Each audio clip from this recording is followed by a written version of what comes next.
Good evening, ladies and gentlemen. Good evening, mabuhay. So, kaninang umaga, kaninang araw, from umaga 6 a.m. until kaninang alas 5 ay walang kuryente.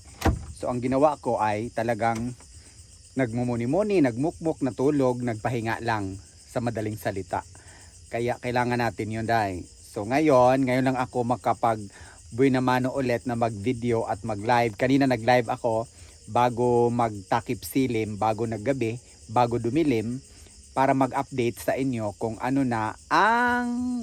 Syempre, kailangan natin mag-live yan kasi trabaho natin yon. And today, a big shout out to Ate Verna, ang nagbigay ng mga Christmas decorations, ng mga Christmas lighted decorations dito. Thank you, Ate Verna. And ito na po, Ate Verna, ang binigay niyo pong nagbigay siya ng budget. So to sum it all, ang binigay niyang budget is na almost 13,000. Na convert ko na siya sa peso, and meron pa ditong sobra, Ate Verna, na almost 1,000. So hindi ko naubos.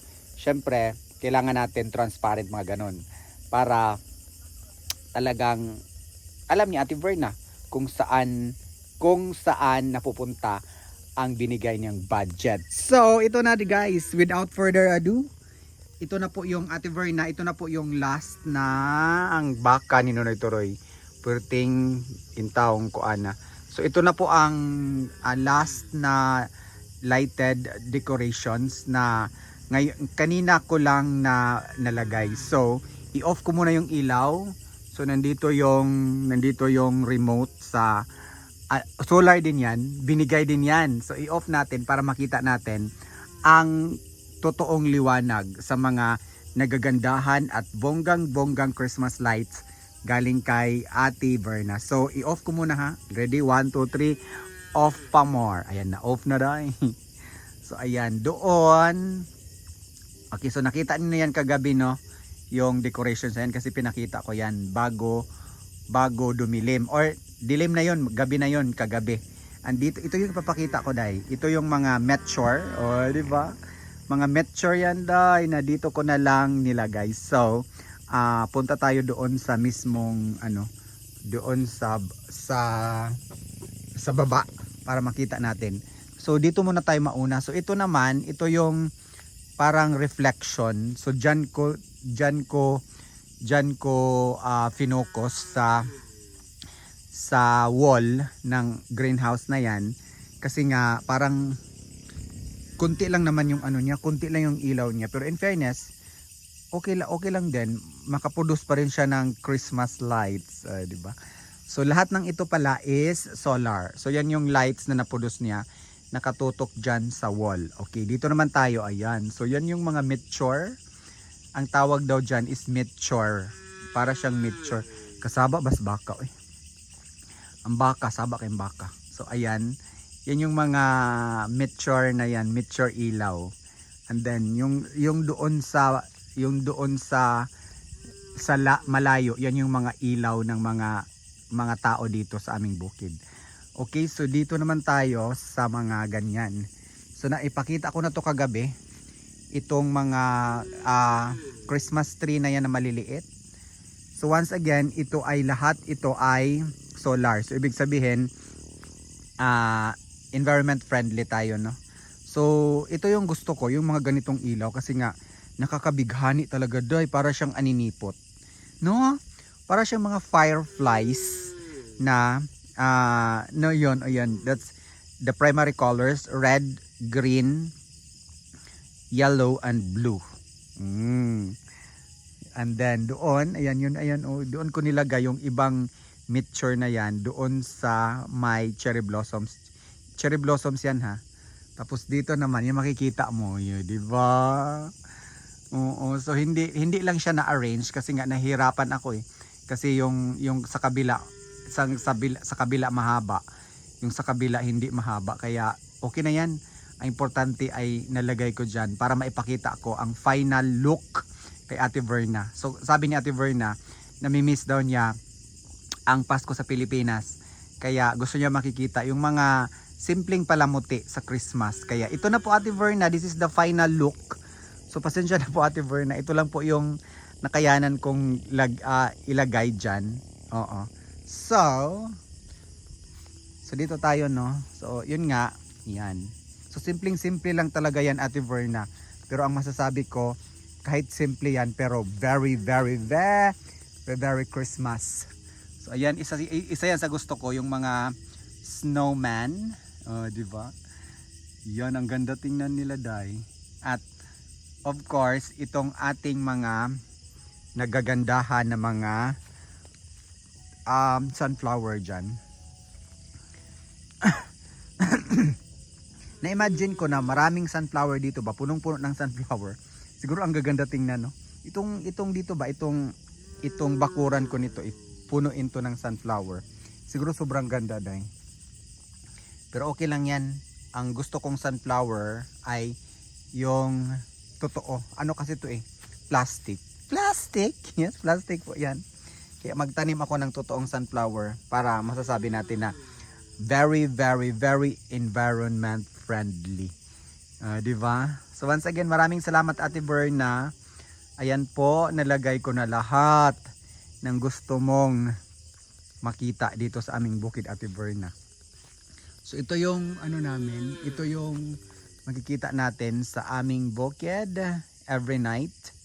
Diba mga kumukuti-kutitap, bumubusi-busilak. Yan ang mga bumbilya. Diba?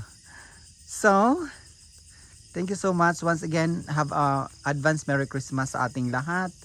And I know na talagang sa kabila ng mga pagsubok na ating nararanasan at matatag pa rin tayo para harapin at syempre ipagdiwang ang kapanganakan ng ating Panginoon na si Jesus Christ. Okay po? So wag lang po tayong patuloy lang po tayo no sa ating mga adhikain, patuloy tayong mangarap because habang may buhay, may pag-asa. So, ito muna yung aking maipakita ngayon kasi ayan, yun yung madilim na bahagi ng aming bukid. And then ang ingay ng baka ni Nonoy Turoy. Ayaw niyang magpatali kasi tinalian na yan Tinatalian yung baka ni Nonoy Turoy kasi marami na po kaming naitanim dito na mga coconut at baka ay kakainin nila yung dahon ng coconut. So ayan po yung ating mature garden. Di ba? Once again Ate Verna, maraming salamat po for this Christmas decorations, for this very colorful Christmas decorations from your family. Once again, God bless you more Ate Verna and family. So ayan, dito dyan ko na lang yan ilagay para siyang disco lights din na may ilaw pa rin kahit yan, di ba? So doon sa kabila makikita nila bakit yung kulay ng ni bakla ay iba-iba because of that. Bibi, Pai, saan ka galing, Pai? Wala si Reng nasa kabila. Doon lang muna yung sa kabila kasi ayaw ko nang pumunta doon kasi nga malayo tapos gabi na, nahirapan ako. Okay, so ayan, babalik na po ako sa loob kasi madilim at syempre malamig kasi sobrang lamig dito. So maririnig niyo ang mga kuliglig na talagang yan po ang kanilang tinig paggabi. So once again, Merry Christmas in advance sa ating lahat. Ate Verna, once again, maraming salamat po and God bless you more. So ayan, pailawin ko na. I-on ko na yung ilaw. Ayan, so nauna po yung ating ilaw. In-on ko na po yung ilaw natin.